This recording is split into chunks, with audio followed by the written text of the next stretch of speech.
Welcome to the 2024, the Spring 2024 New Jersey Film Festival Filmmaker Q&A series.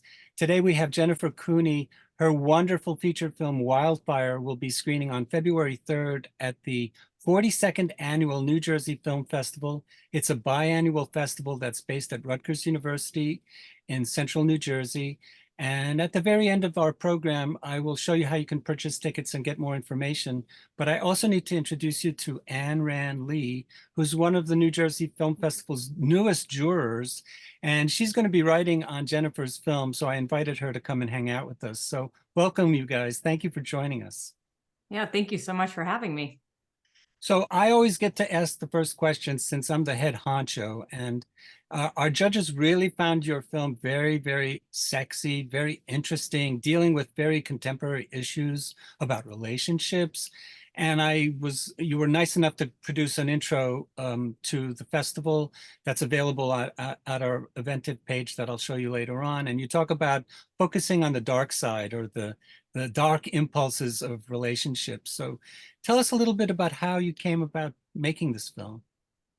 Yeah, I think I really wanted to delve into what I feel is the upcoming wave of how to be in an intimate relationship, which is instead of presenting as two people who are most likely to love each other, you present as your authentic self and all of the challenges that come with that. Getting over the demons and feeling, will I still be lovable if I say this thing out loud? What's going to happen to my life if I am honest about this desire that I have? And that's really why the film is titled Wildfire, because the fire is all about the passion and the desires that are within us and how they're actually burning away what we are not if we are courageous enough to walk through that fire. And whatever draws us there is wild. Yeah, and I mean, I think you set up the film very nicely. It takes place in basically in a day. I think Yep.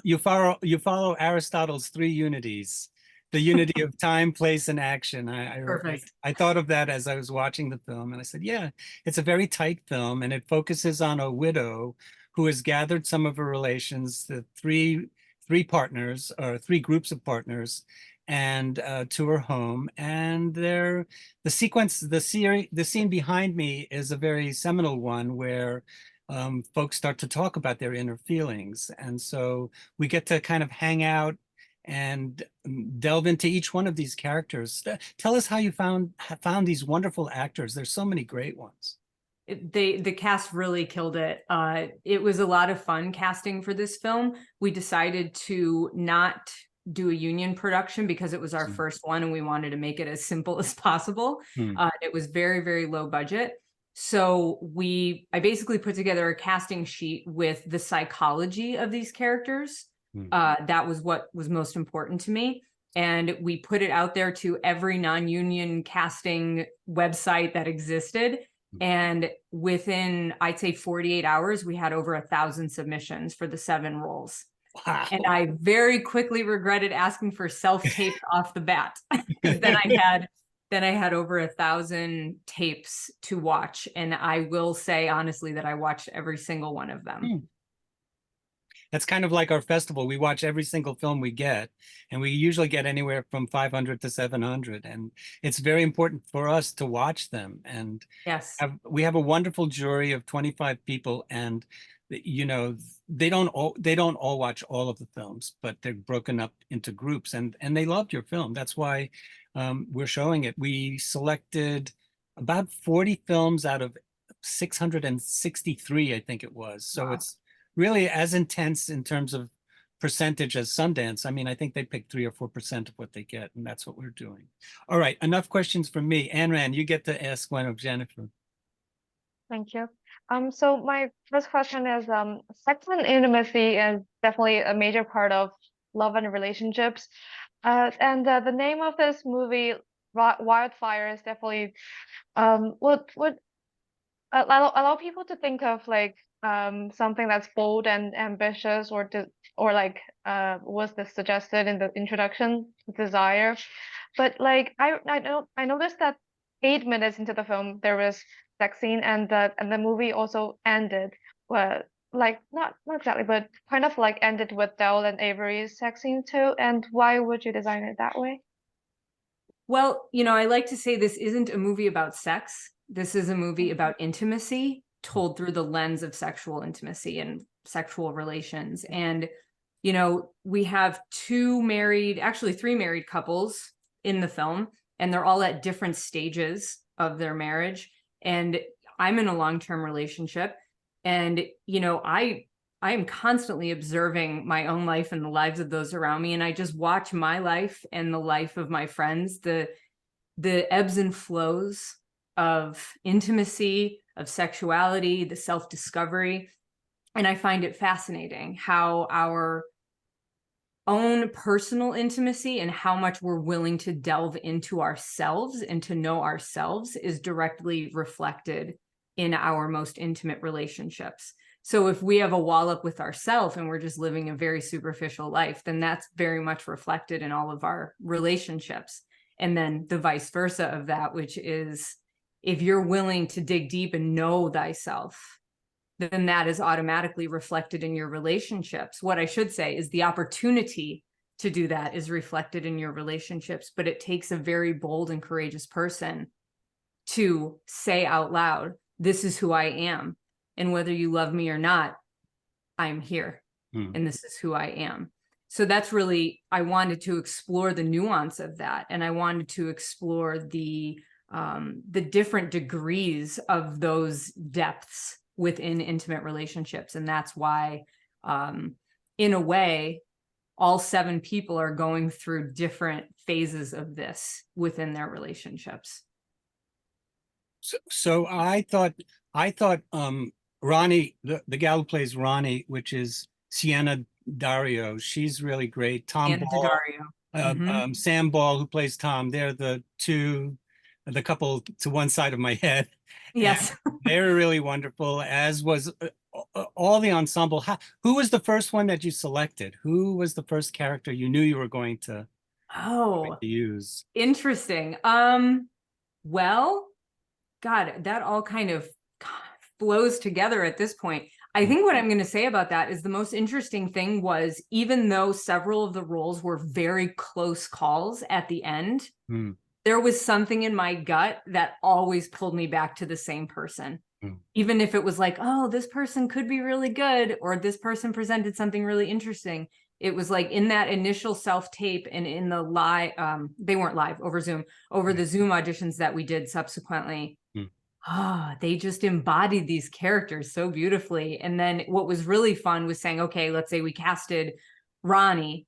Now we get to play off of that with Tom, and so on and so forth with all the couples. So that was really cool. So how long was the process? You got 1,000 tapes.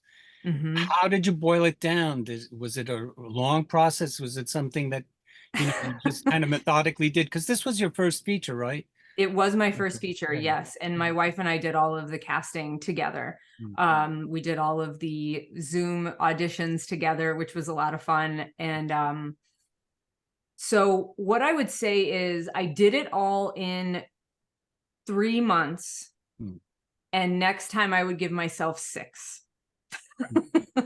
That's what I learned, is that I would give myself double the time, just so that I could maybe spend more time in rehearsals. And the actors are probably laughing if they're listening to this, because we spent so much time in rehearsal. But to me, that's where you really get to the heart of each character. And that's what's most important to me, is the alignment with the character, not just, saying the words at the right intonation. It's actually aligning with that character. Yeah. And I think you can tell they were well rehearsed because everything felt very natural. It didn't feel forced. I didn't feel as if I was, I'm peering into somebody's life, and it felt that way. It didn't feel like I was watching a play or I was watching, some kind of amateurish kind of setup. It felt genuine. And I think that's a credit to you as the director. Anran, you get another one. Thank you. So since we're speaking of the characters and the casting, I noticed that their age range is like about younger or middle aged, and they're all like in different stage of their marriage. So I was wondering, is there something that what is it that triggered you to make them all like about this age range, and what's so special about this stage of life?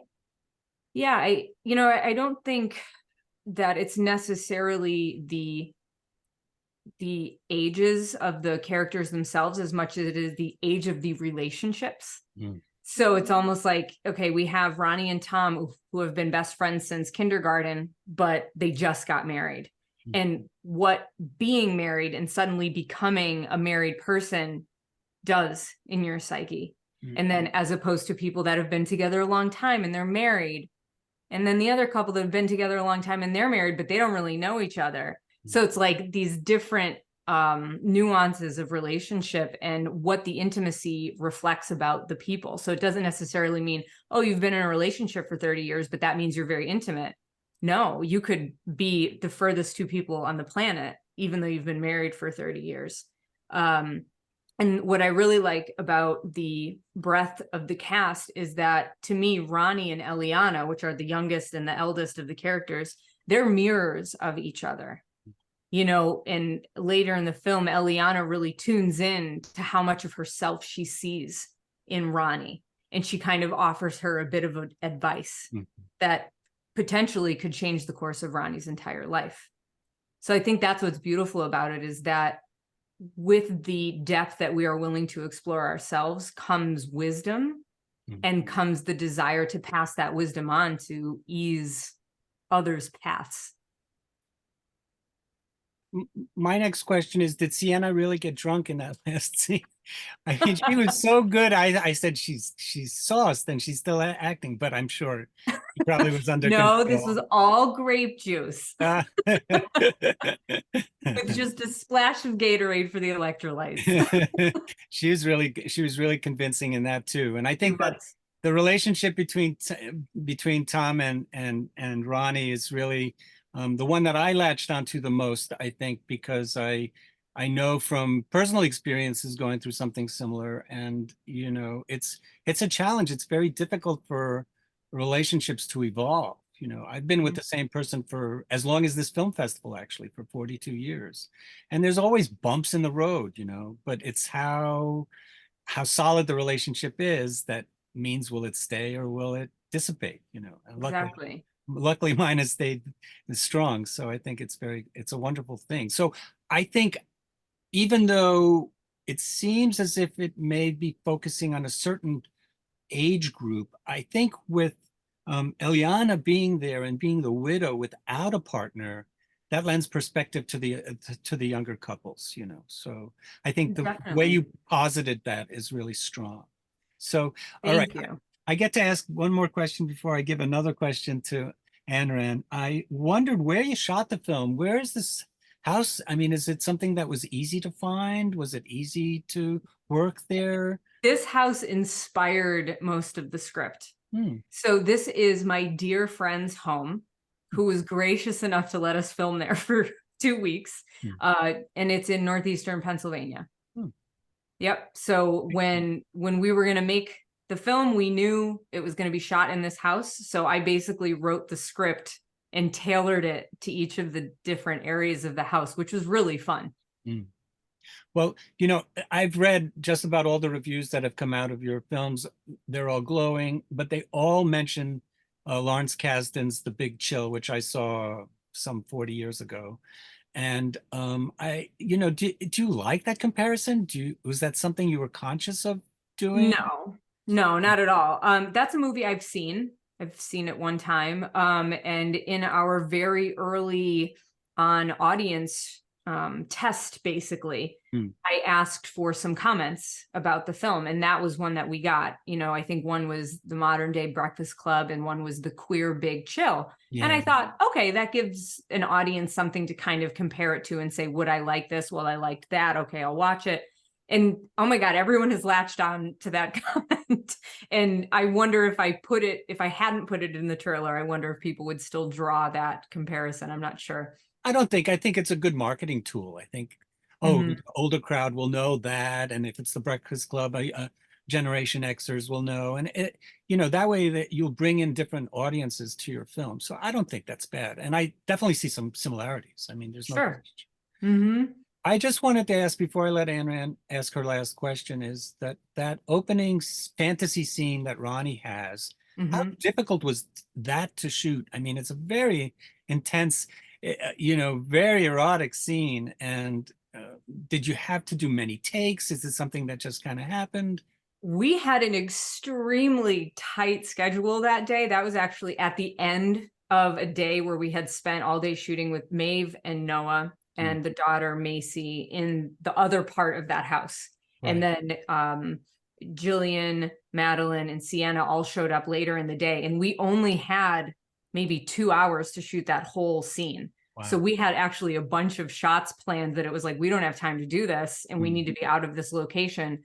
So I went with my first AD, Connor Allen, and we just went through every shot and scrapped anything that was extraneous and made it so, okay, can we do this on one dolly? Can we do this handheld? How can we make this really tight? And I really credit the fluidity of that scene to the preparedness of the actresses.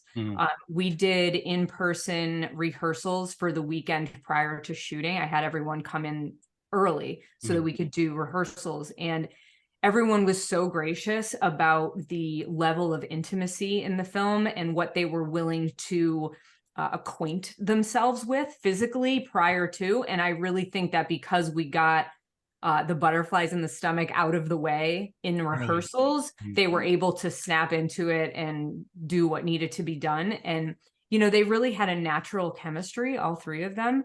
So it was very fluid shooting that day. It was like, okay, and action, and it was done.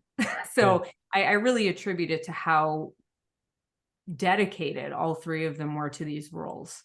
And they felt comfortable enough to do that. And I think having the shots really tight handheld was brilliant because this way it's a fantasy and Right. the Exactly. That was a big thing. Like, we the need to lighting. make sure people know what they're looking at here. Yeah, and it was brilliant. So it really sets the tone for the rest of the film. And Thank you. so Mazel tov.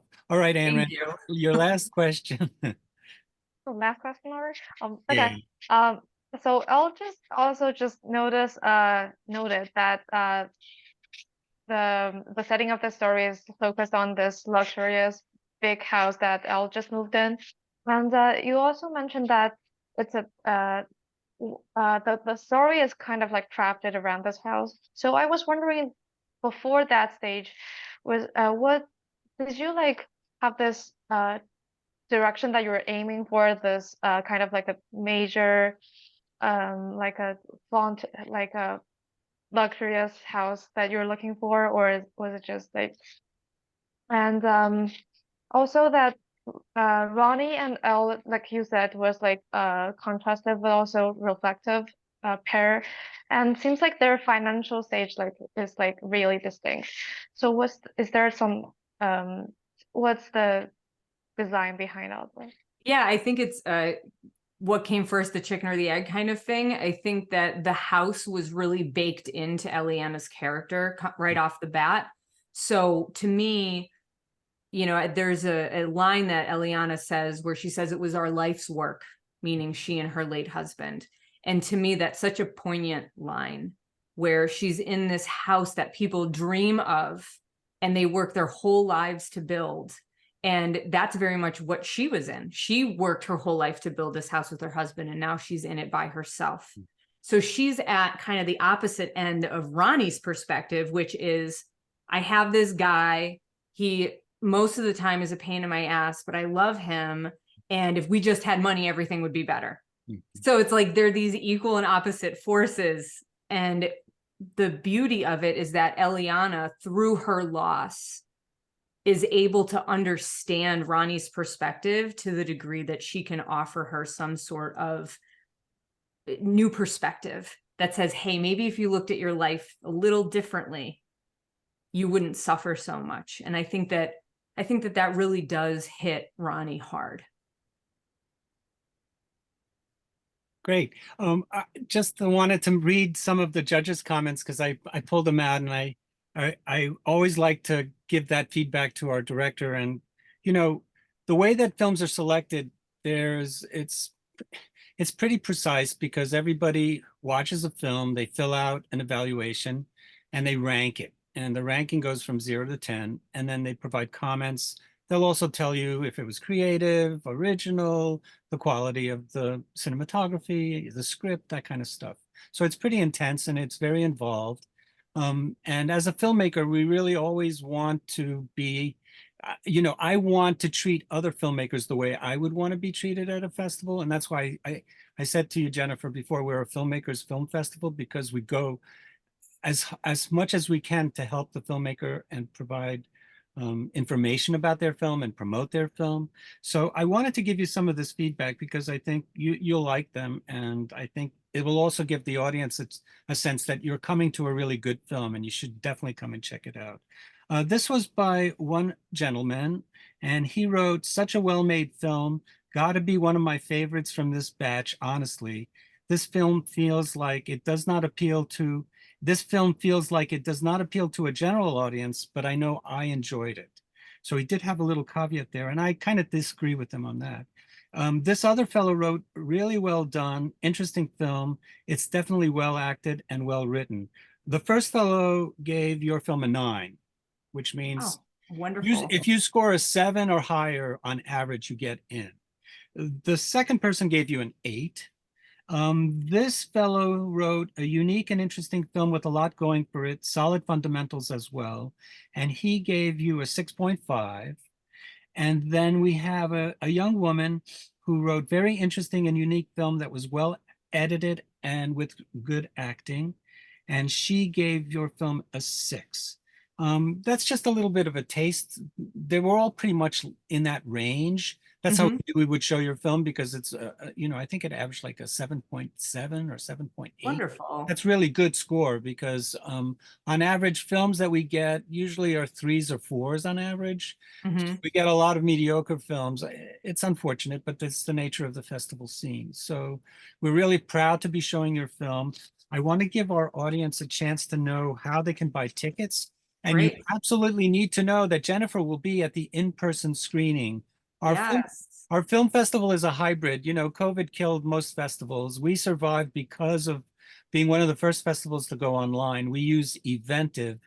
They are used by Sundance now too. And so they stream the films for 24 hours on their show date. And there's also an in-person screening. And so the in-person screening will be at 7 p.m. in our state-of-the-art facility, which is Voorhees Hall. It's a large lecture hall that has soundproofing, graded seats, cushy chairs, high-definition projection, a nice sound system, and it seats about 250 people. So it's a nice space. And we'll be doing the in-person screening at 7 p.m. on February 3rd, which is a Saturday. And Jennifer will do a Q&A at the end of the evening. Let me just show you how to do this, and so how you can buy tickets. I'm going to share screen real quick. So normally you would come to this website, which is njfilmfest.com. That's our homepage. This is actually a picture of the hall where we show. And when you get to our homepage, you click on current events, which just scrolls you down to the kitty cat. This is Miss Amy. She was the festival mascot who passed away earlier this year. So we are memorializing her by using her as our cover art. And so normally everything would have been here pre-COVID, but now because we're partnered with Eventive, this is just a kind of holding page, and you absolutely must push this red button, which will send you to our Eventive page. And here is where you can get basic information about the festival. You scroll down and you see our sponsors, how to get to us, driving directions, staff, and all that stuff. But the real page that you want to go to right away is the tickets and screenings page, because this is where you will buy tickets. And so if you're looking for narrative feature, you'll see the same image that's behind me. You would go and highlight this square, and then you would click pre-order now. You'll need to register if you've never participated at our festival. It takes less than a minute, and then you can buy a ticket for the program. Now you can only buy one at a time, because the ticket allows you to watch online. So we need your email address so we can send you the link. But the ticket is also good for the in-person screening. And we had a number of people over the last few seasons have watched the film during the day online and then come in the evening to interact with the filmmaker. So they've watched the film twice, and you can do that because the price of admission allows you to do that. So that's how you would buy tickets. If you want more information, You always go back to the festival site. You want to buy an all access pass. It's $100, which is basically like half off if you watch everything. And there's a menu page here too. You can go to schedule and you can see the schedule in a linear form if you like it to read and see pictures about the movies this way. So you would scroll all the way down, and we have programs at 5 o'clock and 7 o'clock on Saturdays and some Sundays, but all the Friday nights are at 7 p.m. So there's more information about Wildfire that way. You can also go to the film guide if you want to read about each individual film, and you scroll all the way down and you'll see that there's a page for Wildfire too. And you get more information that way. All right, I'm going to stop sharing, and I'm going to say thank you to you both for participating in this Q&A. And we look forward to seeing you, Jennifer. And you guys don't go away after we say goodbye to the audience. I'd just like to talk to you a little bit further. But I want to thank you again for participating, and we look forward to seeing you at the screening. Yeah, thanks for having me, and come out and talk to me about the movie. Wonderful. Thanks, everybody.